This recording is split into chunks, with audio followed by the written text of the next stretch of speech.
And welcome back. We're going to be talking about landscaping for the most part with folks from United. They have an update for us. We want to welcome Sue Quam and Allison Bach, President and Vice President of the association there. So thanks for joining us. And we got a little presentation to go through. But the big overall picture is that there's a AB 1572, I think it is, and we're going to get rid of a lot of grass belts that are just kind of sitting there. They look beautiful, but take a lot of water, take a lot of maintenance. So what's going on here? Well, first of all, let me say that, of course, in United, landscaping is a big deal. It's a big part of every annual budget. This year in 2024, we're spending $5 million on operating expenses, which means the normal maintenance of our landscaping in United. And we're also spending another $1.4 million in what are considered capital improvements in landscaping. So it's a lot of money that we're spending each year, and that amounts to $74.70 a month for each manor each month. And it's a combination of our landscaping plus our portion of GRF landscaping. And this is a lot of money, but we're also having to be aware of what may be coming down the line in future requirements from the state.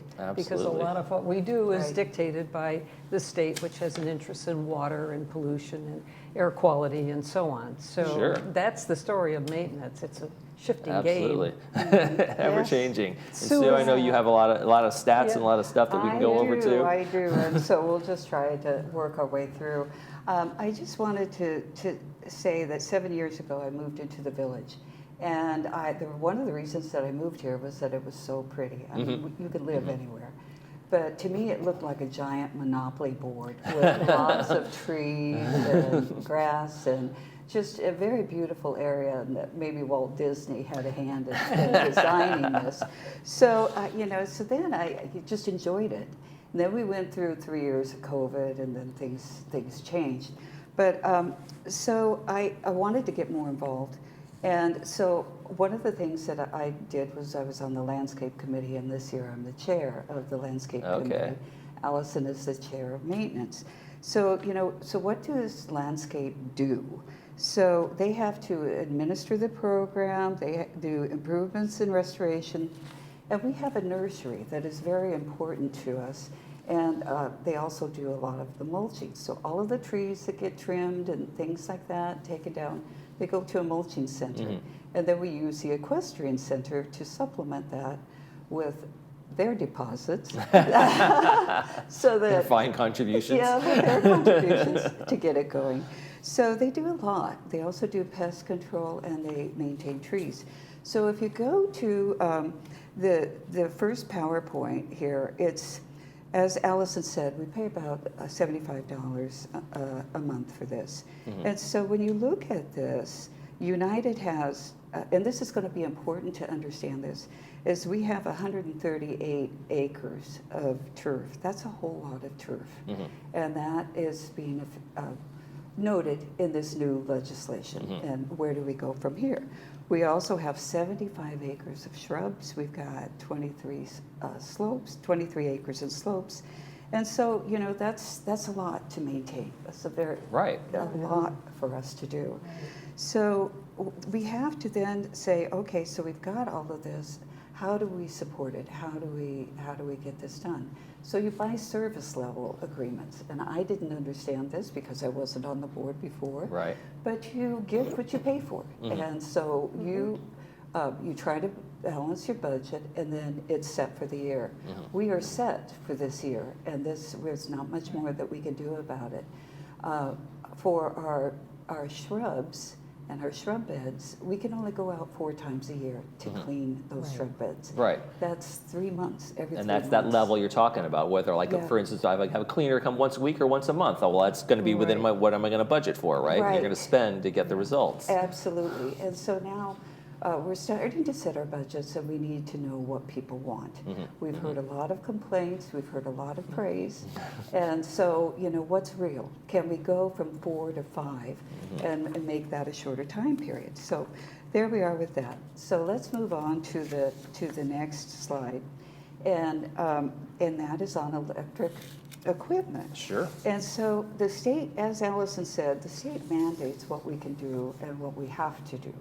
And, whether we want to or not. Right. Some of the choices are made for you. Yeah, Absolutely. they are lot. made for us. And so electric equipment is going to be phased in as those Right. loud motorized Right. motors are going to be phased out over the Right. next few years, They, right? they will. And so anything that has 25 horsepower or less, it now has to be battery operated. Okay. So that's a big deal, because it changes the infrastructure.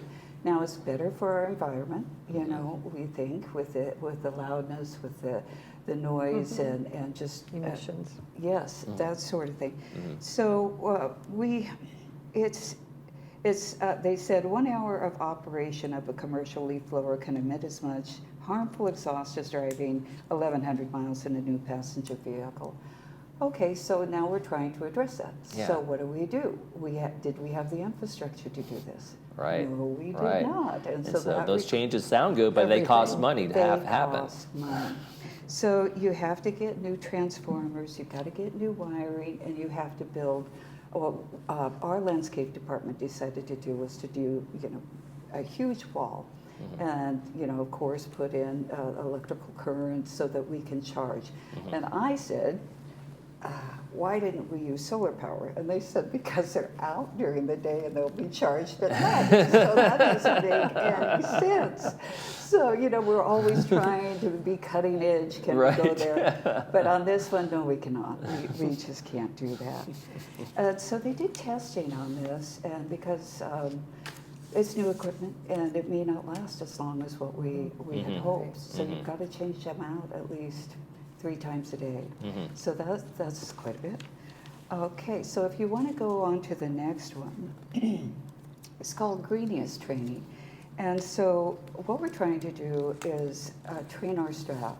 And by that, getting them the safety information that they need, and also trying to satisfy our customers with how should they edge, how fast should they go, how should they be handling the equipment. Becoming green geniuses, huh?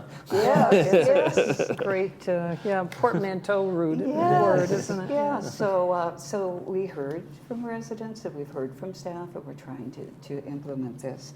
And there are over 100 modules to go through. So they do it 1 day a month, Okay. and actually not for the entire day. Right. A module a month.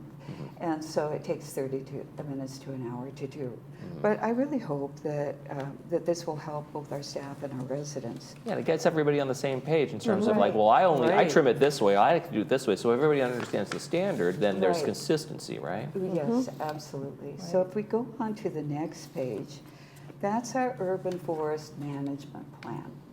And this was a very big deal. We had several years ago, the Canary Island pines caused a huge uproar in our community. And some people were pro canary pines, no matter if they were diseased or damaged. And others were like, we've got to use common sense here. We can't be taking canary pine trees out just because they drop pines, and that sort of thing. So we needed to get on board with this, and we created an ad hoc committee to work with Kurt Weeman, who is our director of field operations, and he's very good. I feel privileged to get to work with him and his staff. They're very good. So we found out we had how much was it? $71 million worth of trees Yes. just Wow. in United. Yes. Yeah, the study showed that the replacement value Right. was 71, and of course it's an asset that we have to take care of. Right, So right. $71 million. It is a lot, and so we need to do this. And so again, our service level agreement said, when we first started this, we will divide those trees out as to when they should be trimmed and when they should be looked at. Right, because we have such a hodgepodge of We trees do. from all over the Right. world in Southern Right. California. It was kind of a Right. blank landscape, and so you Right. got this one should only be trimmed in the spring, this Right. one's a winter, and those kinds of Right. things happen. Yeah, 3 Or- years, 5 years, Right. not Yes. at all, Yes. taken out. Don't yeah. touch it. So for the first year, at the beginning, the hope was we could do it, on a schedule of 1 to 5 years. We realized realized that it was, if you do that, that costs more money. So then we went from 2 to 6 years. And then, most of that works. Most of that works, but we get people coming into the committee and saying, please, we need to trim the tree. It's got a lot of tree litter and all of that. And we will listen to that, and we will try to help them. But if you advance that schedule, somebody else doesn't get served Right. that is on that Right. cycle. So maybe we need more money in this area, so those are. Tell them that, and then I think, okay, we'll wait every year. Yeah, with another year, I can get the rake out. We'll be okay. Yeah, so then we're now up to what you had talked about. Right, AB 1572. 1572. And so before this bill passed, we had really been working on our irrigation system to try to make it more efficient. They've just done a marvelous job with this. And they've also tried to do turf reduction. And you get some rebates for the removal of this. It certainly doesn't cover the cost. No. Not by any stretch of the imagination. But we were well on this road trying to get this done. Then AB 1572 appeared, and it was like, oh my goodness, they were saying that if the turf area is not functional and it's just for prettiness, just to look out the window at, that sort of thing, then you're going to have to use non-potable water to be able to irrigate this. Right. United has access to no non-potable Really? water. Okay. Third has access to some, and I think they have 2 gate areas but they can talk about their area. I want to talk about our area. So, so then it's like, well, what do we do? This is very serious. So we are working as a group to get a plan together. We're working with the city. We're working with the El Toro Water District. We're trying to get this, a plan in place to try to address this and to increase the functionality of our land so that we don't have to take out huge swaths of grass. Right. So, what would that look like? It would look like these passive parks, setting up more benches. Right, so a little before and after pictures we had here. Right? Okay, so. And the other thing is about that is like there's so many things to consider now that people didn't consider then. Like, okay, we replace this, we need to worry about fire, we need to worry about the kind of plants that are going in there, and those kinds of things that you don't want to have the succulents. So there's a whole kind of discussion about, well, what goes in there? Is that a rock garden, so that way it's a good fire barrier, or you want something more aesthetically pleasing, the artificial turf, and all of that No artificial. is money. So there's a big bump up going to be happening in the next few years in terms of what's going on in the transition, right? We are very concerned about this, and we're working on a plan to mitigate this and to increase our functionality. So I don't know how much time we have. Oh, we have plenty of time. Oh, we have plenty of time. Okay, I wasn't sure. Let me just jump in and mention that one of the mysteries, of course, with state legislation is often the legislation is stated, but without a lot of particulars about how they want it done and who's. And it never comes with funding. No, that's guaranteed, absolutely. Yes. Unfunded mandates. Unfunded mandates, that's the name of the game. And so it becomes a testing process over the years. And people make suggestions, they may try to do something and see if the state objects and so on. So it's kind of a game that gets played with legislation to determine exactly what is the intention and what are the limits. So that's kind of where we are in a lot of ways. And we have our lawyer working on it, and I hope that we will get some definition, or at least proceed with a reasonable strategy that minimizes risk and cost while still conforming to what's required. Yeah. I mean, does it sometimes feel like you're just trying to read the tea leaves? Oh, from Sacramento, yes, the Sacramento tea leaves. Yeah. And I really wonder if they understood the financial impact that this would have on the communities. Right. It's not just us. No, it's the whole state. It's the whole state. And, so this impacts a lot of areas, a lot of HOAs. We're just very big. When you go back to the beginning here, we've got 100 238 acres in turf. We've got 75 acres in shrubs, and you know, a total of 236 acres. That's a lot. It's a lot to handle. But now, Yes. are you also talking with the folks at Village Management and Golden Rain Foundation? Is it a coordinated effort for your group? You know, we're just starting on this. Okay. And so it will be. You know, it absolutely will be. Right. And I know that we all use the same staff. Right. And people want different solutions in their areas. They also have different needs. They're lucky enough in Third to have potable water. Right. And, or non-potable water. Right. And in a good portion of their area. We're not, we just don't have access to it. It's on the other side of El Toro. We've talked with them, and they're just, is it the capacity or the ability to get it over to us? So it's like, well, I wish they would have taken that into consideration in this legislation before they said, you know. The access is a big deal. If you don't have access to Right. non-potable water, you know, and the Right. reclaimed water is a big deal, and those have to be separate pipes. So if you don't Right. have it, they're trenching, and that's a whole yet another Yes. giant expense for you to say we Right. want to go that direction. Well, Right. that comes with a monster price tag, I would Yeah, imagine. and stacking up all of these decisions that have to be made and facilities that might have to be built or converted in order to comply, again, it becomes a lot bigger than just this one little piece of legislation. And for a community like us, being a cooperative, 55 plus, you know, population, there's going to have to be some wisdom applied to some of these state regulations, one would hope. So the next steps, where are you guys at right now? If like what you're looking at, and to get people to know where you're at and where you're headed.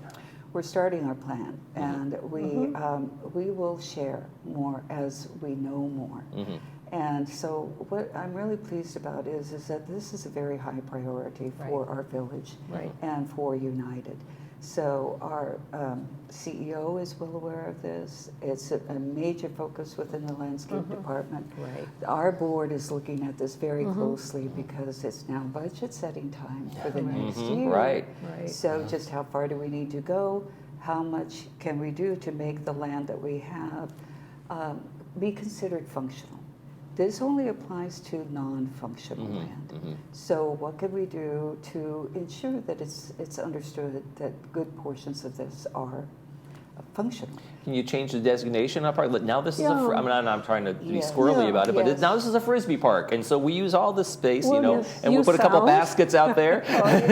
You sound like a lawyer. And that's exactly what's being considered. It's only $200 an hour for my Right. consultation fee. If we, you're cheap, but yeah. Reasonable. But if you put a bench, does that make it a functional turf? If there's an area for dogs to walk, is it now a Right. functional? Right, it becomes so like a leashed dog Right, park where yes, they can go out there and people are going on the exactly. grass. Right, right, yeah. And yeah. that's currently happening now. Right, This yeah. isn't something that we're changing. You know, I have a dog and a half. I watch my neighbor's dog, and so I consider I have a dog and a half. And I love them both. They're very cute little girls. So, but you see people out there walking all the time and using all sorts of the property. I also see people having now after COVID, I'm so grateful to see this, they're having happy hour out on the lawns. Bring You a know, chair. with their chairs, they take their chairs out.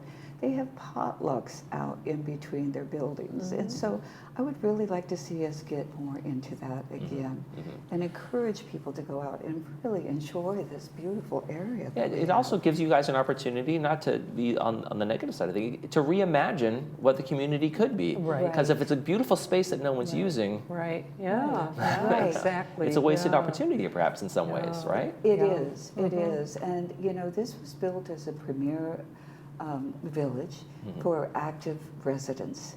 And we have a range of people who are very active to those who are, you know, getting older, not able to do as much, but they still want to enjoy their environment. They still want to go out and be able to sit on the lawn and talk to their neighbors and to do this and that. So I think we've got options, but we are just starting, and we don't want to rush willy-nilly into this and say we're going to do this or we're going to do that. Right. We need a structured plan. We need to get the community to understand what we're facing, and we also need to see the powers that be. Is this something that how do we comply with this? Yeah, Right, we do have until 2029, that's the Yeah, so stated you got a head date. start. Head Start, exactly. And right now, talk about head starting, we're working on the 2025 budget. And one of the things we'd really like to see is adding that 5th cycle of maintenance. We have 4 cycles a year, and given the amount of rain we have, everything grows. And so maybe we need that extra cycle. So for trimming, for cultivating, for mulching, and so on. And we'd like to see that built into the 2025 budget. Right. So. Yes, we would. I would very much like to see that, you know, because it's as I said, the complaints that we receive are normally like we're going to be there, you know, in another month. Yeah. But when it's a 3-month lag, Yeah. that's a lag. That's a lag. You know, and Right. then you also get people that says, please do not touch my flowers that are blooming right now.